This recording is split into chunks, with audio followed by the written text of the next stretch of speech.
Okay, so we recently received this camper, E365, still pretty new, probably spent a half a dozen nights in it, but nothing off the road yet.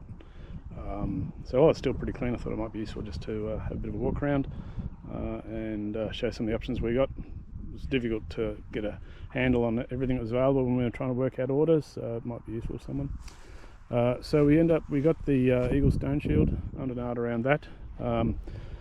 I think we won't really know until we actually use it off-road behind the cruiser how easy it is to get in and out the back of the cruiser for making lunch. It seems to be okay so far. It's just 2 bolts down there. It has these tension straps. You can undo it and drop down, so that will allow the rear door of the cruiser to swing open. We bought the extended drawbar with the top plate, so that's pretty cool. It gives you options to attach other things as you need to. You can make those up yourself, obviously. We also got the ISI bike rack carrier. Have an existing ISI bike rack that we've used off-road, so that'll fit there. We'll use this one when we're on dirt roads and bikes will be getting filthy. We also got the rear one, so any highway trips to sort of rail trails and that sort of stuff where we're not driving off-road, we'd end up using that one there. I think that'll probably be a bit easier, but time will tell on that. So moving around, so this is an Xscape, and we went with gas delete, so there's no gas in there. We've only got diesel. Came with 3 diesel containers.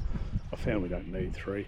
I might on longer trips use 2, but anyway, at the moment it's just got the one minimal diesel use, and so that diesel drives the heater, and that heats the air and the water. Water is used through here, so for the hot shower. We'll look at that a bit later. Other options we can see here is there's the brush in the front, the stone guard. So that does a good job of preventing stones flicking up into tanks and onto suspension.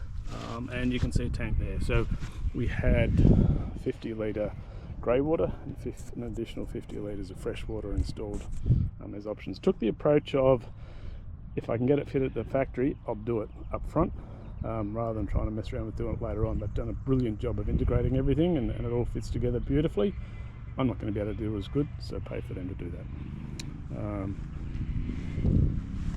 We went with the standard legs because we had air suspension fitted. One of the things I did get done was we had additional Anderson plugs installed around. So there's one here, got one at the back. This is also an option, was a camera. I found that to be really good. I parked the van and drove away the camper and drove away at one point, and I reckon I got around 100 metres of range on it. The picture is really excellent. I was initially concerned about wireless, but no, it's been great. So another rear Anderson plug there. There's one inside the camper, and there's also one in the boot. I figure if I don't have to pull their wiring apart, which is really well done and integration's fantastic, in order to put some bits and bobs in, having fitted Anderson plugs was a good way for me to be able to do things without having to mess up their great work. So we got the rear bike rack fitted, and also with light connection. Our bike rack does have lights on it, so it keeps it all nice and legal.